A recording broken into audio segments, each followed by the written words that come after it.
Salut à tous, la team OL, Thomas M Show et JP pour OL Fan TV. Comment ça va JP? Ça va bien. Ouais, le ton est franc, tout va bien. Tu as vécu un bon match de Ligue des Champions, bravo pour ton pronostic. Il y en a beaucoup qui t'ont félicité, le 2 partout était bien sorti de derrière les fagots. C'est vrai. Alors, comment tu l'as vécu ce match? La question qui fâche. Dans ta précédente vidéo que tu as fait sans moi, Désolé. non, il n'y a pas de mal. Tu avais marqué ADN OL. Alors, j'aime bien te contredire parce que tu dis beaucoup de conneries, mais il faut reconnaître que celle-là est pas mal parce que quand tu marques ADN OL, ça veut dire qu'on est condamné. Par définition, l'ADN, tu peux pas le changer. J'aurais dû dire ADN Genesio, pardon, excuse-moi. Voilà. C'est pas l'ADN club. J'ai mis ADN institution OL. Ben oui, mais non, on n'est pas condamné à ça, heureusement. Et on était tous autant qu'on est, un peu sceptiques sur le 3-5-2. Il faut reconnaître, c'est rare, mais ça arrive, que encore une fois, notre ami Bruno, des fois il a. C'est un maître tacticien. Il a du flair. Après, il a du flair et il a aussi quelque chose que. il a rien inventé. Non. Il a rien inventé. Il a utilisé le même système tactique que l'adversaire pour le contrer. Waouh! Mais on peut lui reconnaître au moins ce mérite. Après, pour aller encore dans ce sens-là, le fait qu'il est maître tacticien, non, peut-être pas exagérer. Il a un peu de cul. Et au moins cette fois-ci, si responsabilité il doit y avoir par rapport au résultat, je suis pas certain que tout soit de sa faute. D'où vient cette inefficacité, surtout à 11 contre 10, parce qu'on a eu un nombre incalculable d'occasions, surtout en seconde mi-temps. On a été incapable de mettre en contre-attaque ce troisième but qui nous aurait mis à l'abri. Et surtout, comme d'habitude, le même scénar. 94e minute, tacle en bois de Jérémy Morel, coup franc, pas de marquage dans la surface de réparation. Pareil, tu tacles Morel. Qui a fait un bon match, Voilà. Et d'ailleurs, dans les commentaires, vous l'avez dit. Rappelle-moi oui, il a fait un bon match. Rappelle-moi à quelle distance il fait ce tacle. Il le fait à 50 mètres des cages. C'est-à-dire qu'il y avait a priori aucun danger, surtout à 10 contre 11. On est d'accord. Mais si tu revois l'action, tu vois qu'on se retrouve même à 10 contre 11, on se retrouve à 4 joueurs d'Offenheim contre 4 joueurs de Lyon. C'est-à-dire qu'on est à égalité. C'est-à-dire que notre équipe était un peu coupée en deux et nos contre-attaques en fait coupaient l'équipe. Parce que au final, quand on fait une contre-attaque rapide, il faut que le bloc tout entier monte en même temps. Ce qui n'est pas le cas, puisqu'une contre-attaque rapide avec des joueurs très rapides devant, ça fait qu'en fin de match, on est tous un peu lessivés et donc on reste en bloc médian ou en bloc bas et on a nos joueurs offensifs tout devant. Donc, si on rate l'occasion, ça s'inverse. Pas de problème. On a parlé de ce constat-là. Est-ce que toi, comme d'autres, petit bonjour à la vie, ça va, tu restes persuadé que si tu as eu cette issue presque fatale, presque, est-ce que ça a à voir avec le physique? Moi, je pense que ça a un petit peu à voir avec le physique, mais surtout avec le mental. Et le mental influe sur le physique. Et non, mais c'est vrai. Pourquoi tu rigoles? Mais arrêtez vos conneries avec le physique. C'est pas un arrêtez avec vos conneries. Ce n'est pas un problème physique. La concentration, la rigueur tactique, l'implication. C'est presque un peu redondant. L'envie, ce qu'il a manqué sur le match d'avant, ça n'a rien à voir avec le physique. Ça n'a rien à voir. Alors ça a à voir avec quoi? Vas-y, donne-moi ta théorie. Ah mais ma théorie, elle est que mentale. C'est-à-dire que. Alors tu es d'accord avec Jean-Michel Aulas qui dit qu'il va y avoir un gros travail de fait sur le mental, donc peut-être avec un préparateur mental d'ailleurs. C'est surtout comment ça se fait qu'il n'y en ait pas eu avant. Oui, surtout parce que c'est récurrent. C'est une équipe depuis de district. 3 ans. Ah bon. Et effectivement, alors lui, Jean-Michel Aulas, toujours pour allumer des contre-feux, dit que c'est la presse qui met la psychose aux joueurs. Donc non, ça il faut arrêter de déconner. Quand Memphis Depay rate toutes ses occasions de but, alors qu'il nous saoule sur les réseaux sociaux en disant qu'il est fort mentalement, que c'est un lion. Et il a des bonnes stats. Oui, il a des bonnes stats. Oui, sur ce match-là, il a eu des bonnes stats. C'est ce que j'ai dit. Il a eu des bonnes stats. Mais les stats ne font pas tout. Heureux de te l'entendre dire. L'impression visuelle aussi, et puis le réalisme devant la cage a encore une fois fait défaut. Toi qui disais que le réalisme a été finalement un petit peu retrouvé, et tu le voulais ce réalisme. Mais il y a été. C'est inespéré que tu mènes 2-0 avec des buts quand même assez chanceux. Tu vendanges pas. Le problème de l'OL, c'est que tu es capable de faire tout de faire tout et le contraire. C'est ça le problème. Et je trouve que ce qui nous sauve encore dans ce match, c'est les individualités. Alors il y en a beaucoup qui disent, même dans les commentaires, c'est le FC individualité. Effectivement, quand on était, je pense, un tout petit peu plus supérieur à Hoffenheim au niveau des individualités. Et encore, quand tu as sur le terrain un joueur comme Demirbay, un joueur comme Kramaric, même un joueur qui est rentré, qui nous a fait énormément de mal pour son jeu en pivot, Zalai, l'attaquant hongrois. Voilà, mais effectivement, oui, Aouar était très fort ce soir. Fekir était très fort contre Hoffenheim. Mendy a été très fort. On s'arrête encore une fois sur nos individualités. Et c'est ces individualités qui font la différence quand on est à un même niveau tactique. Oui, enfin, moi, je suis d'accord, mais enfin, a priori, quand tu as des individualités, quand tu as des joueurs qui font la différence, c'est le travail, il me semble, de l'entraîneur d'être capable de synthétiser ça, ouais, et de faire en sorte que cette addition de côté positif fasse que ça se transmette sur le terrain. Bah, il me semble. Oui. Non. Donc, qui doit instaurer cette confiance, ce mental, c'est Bruno Genesio, encore une fois, et son staff. Il n'y a pas que lui. Quels sont les préparateurs physiques, notamment. Quelles sont les critiques qui reviennent maintenant après cette petite désillusion? Et ce n'était pas une faute professionnelle parce que pour moi si. Non, alors attends, c'était pas une faute professionnelle, c'était pas une honte. Imagine. Alors qu'est-ce que tu aurais dit? Qu'est-ce que tu aurais dit si on avait perdu? Mais c'était pareil. Mais là, c'est un match nul c'est un match nul qui a valeur de défaite. Mais c'est toi qui le dis qu'ils vont se qualifier. Mais qu'est-ce que t'en sais? Ah, mais je te le dis. Là, ils ont eu trois occasions de se qualifier. Trois occasions. Ils ont eu la peur de gagner les matchs et ils le font pas. Comment tu peux? Non, c'est pas de la peur. C'est pas de la peur. Non, c'est pas de la peur. C'est quoi alors?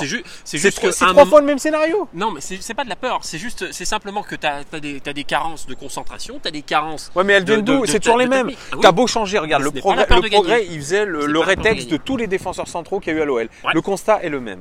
Ah oui, depuis John Mensah et non, Matt.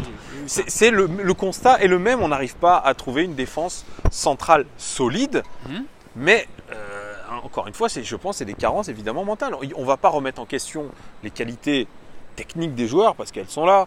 Bon, un Denayer, tu sens qu'il a un petit peu de ballon. Marcelo, tu sens c'est celui qui le dégage le plus. Donc ils font du boulot nos défenseurs. Qui a bien régressé. Hein. Ouais, qui a régressé. Chaque match. Mais regarde le nombre de dégagements que nos défenseurs centraux font. Ils sont énormes. Sur le match, je crois que c'est 17 dégagements de la tête. Oui, c'est énorme. Ils protègent la surface. Et on parle pas des occasions qu'ils concèdent. Hein. Ouais, d'accord. Mais ils essayent de défendre. Ils essayent de bien défendre. Quand tu vois que, je l'ai dit dans ma vidéo, t'autorises Hoffenheim a centré 25 fois. Ça, tu peux faire la technique Deschamps, il n'y a pas de souci. La tactique Deschamps, c'est laisse centrer, laisse envoyer des grands ballons, la défense se charge de faire quelque chose. Ouais. Mais nous, on se rend compte qu'on est incapable de protéger notre but pendant 90 minutes. Et encore, tu as un super gardien aussi. Anthony Lopez, voilà. Ouais, c'est-à-dire que tu as un super gardien. Je redoute le match où il va se trouver. Ah oui, voilà. Alors moi, je suis désolé, je reparle toujours de ce match contre Paris. On a critiqué Lopez. Il est pas critiquable depuis le début de saison, tant son niveau est égal. Lui, il est exemplaire. On peut pas en dire autant de certaines starlets qui sont à l'autre bout du terrain. Il y en a un qui disait dans les commentaires, je ne sais plus son prénom, son pseudo, il disait que Lopez était parti 10 minutes après le coup d'envoi. Ah oui, j'ai vu ça. D'un ras-le-bol. Ouais, je pense qu'il y a Anthony Lopez fait partie de ces joueurs qui en ont marre de voir toujours les mêmes choses arriver dans cette équipe. Oui, ça peut lasser. Ça lasse parce que c'est toujours le même scénario.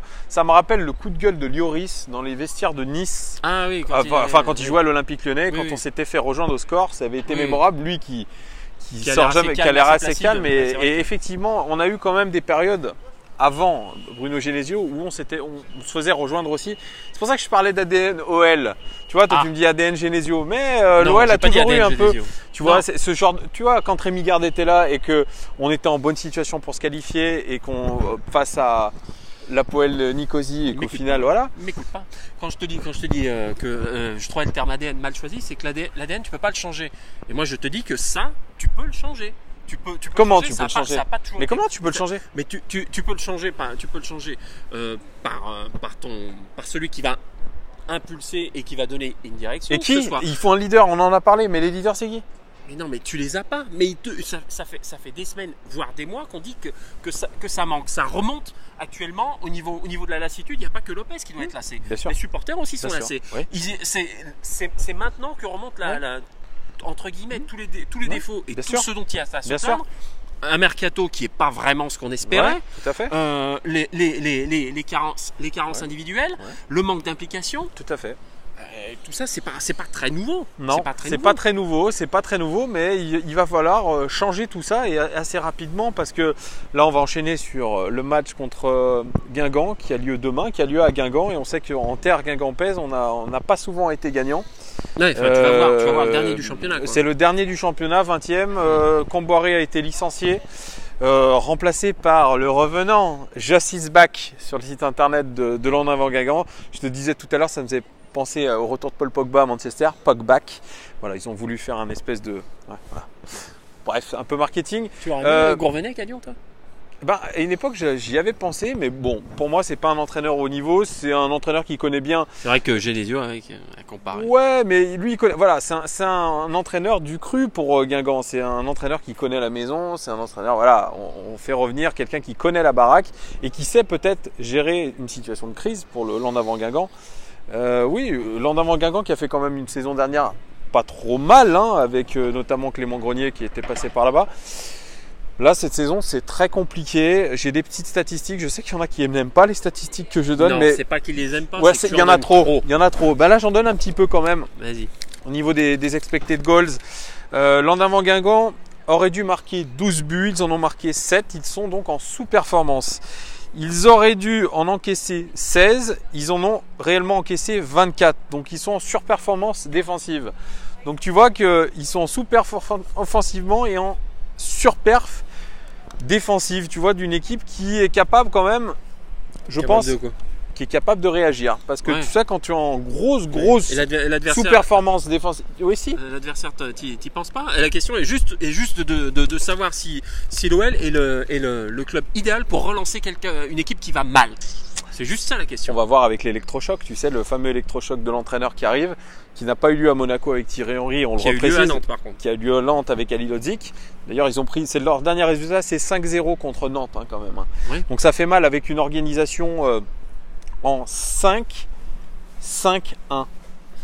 Non, 5-4-1, pardon, excusez-moi. En 5-4-1, donc c'est-à-dire petit bras. La peur au ventre. Et donc tu prends 5-0 avec une organisation ultra défensive. Et puis au niveau de l'indice de pressing, ce que je vous disais, c'est le nombre de passes autorisées par Guingamp avant une action défensive, un tacle, une interception ou quoi que ce soit. Ils autorisent 15 passes avant une intervention défensive. C'est le plus gros total de Ligue 1 tout simplement. Donc dans le pressing, c'est pas du tout ça. Et puis ils autorisent aussi en moyenne 75 passes à l'adversaire dans les 30 derniers mètres, dans ces 30 derniers mètres. Très bien, venons-en au fait. Bon, ta super recrue du mercato tardive, tu l'as fait démarrer, oui ou non? Ou tu vas continuer à la laisser sur le banc? Moussa Dembélé? Oui. Pour moi, Moussa Dembélé, il n'a rien montré contre Offenheim, même quand il est rentré, il n'a pas vraiment montré l'envie nécessaire. Alors peut-être qu'il a pas eu. Il s'est mis au diapason de l'équipe.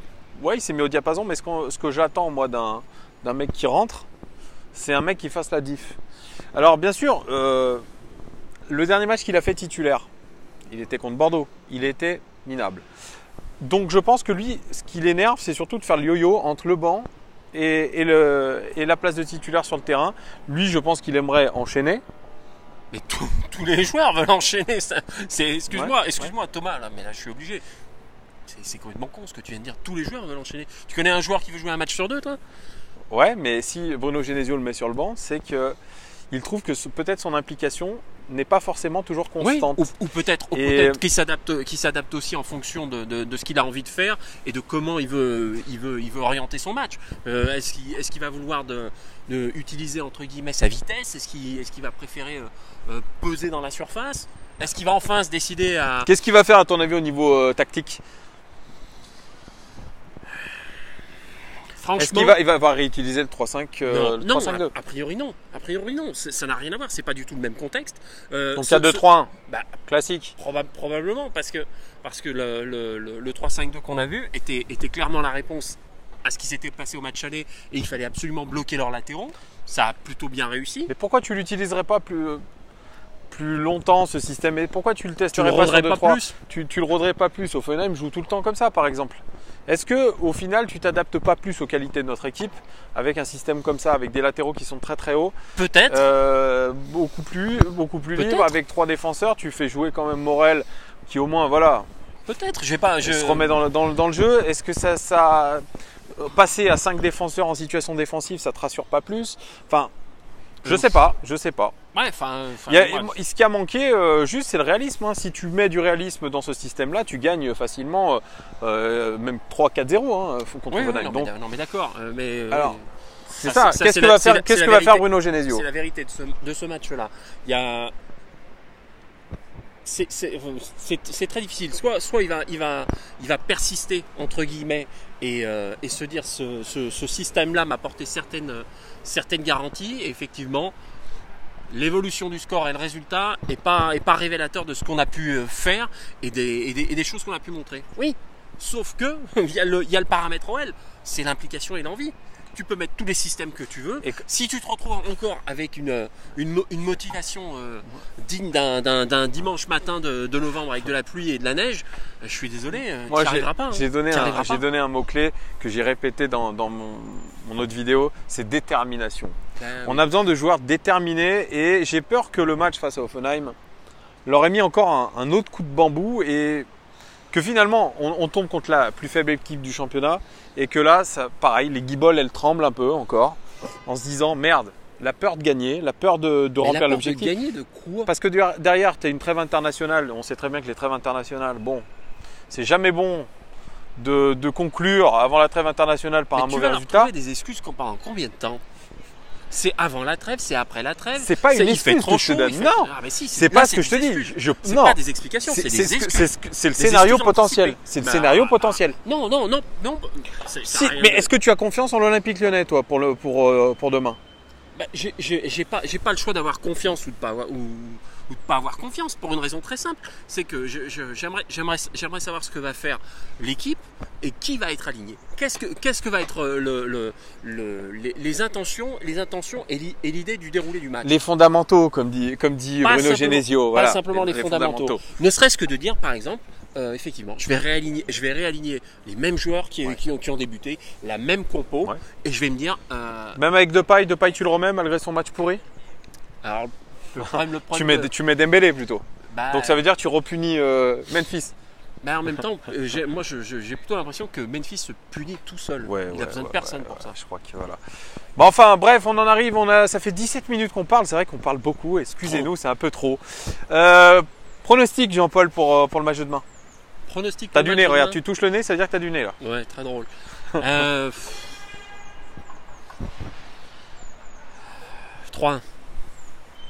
Ok. But de qui? Alors là, doublé de Dembélé. Et but de qui après? Allez, un petit pénalty de Fekir. Un partout pour moi. But d'Oussem Aouar, qui est dans une bonne phase actuellement. Je vois pas comment on peut gagner. Voilà les gones. J'espère que cette vidéo vous a plu malgré sa longueur. Dites-nous si vous êtes d'accord, surtout avec JP, qui est aujourd'hui très vindicatif. On sent qu'il est remonté comme une cocotte minute. Non, comme une pendule. Comme une pendule, pardon. Remonté comme une cocotte, ça n'a pas de sens. Putain, c'est moi en fait en ce moment qui est complètement déphasé. Bref. La rue complète. Voilà les gones, dites-nous en commentaire qu'est-ce que vous pensez de ce match contre Guingamp. Est-ce que vous êtes optimiste? Est-ce que le physique va tenir? Est-ce que le physique va tenir? Est-ce que le mental va tenir? Qui vous voyez aligné? Quelle tactique vous voyez? Quelle tactique aimeriez-vous que Pep Genesio mette en place? Dites-nous tout en commentaire et puis on vous souhaite d'avance un très bon match à 17h demain contre Guingamp. Quelle affiche du championnat! Il en faut aussi. Ciao les gones!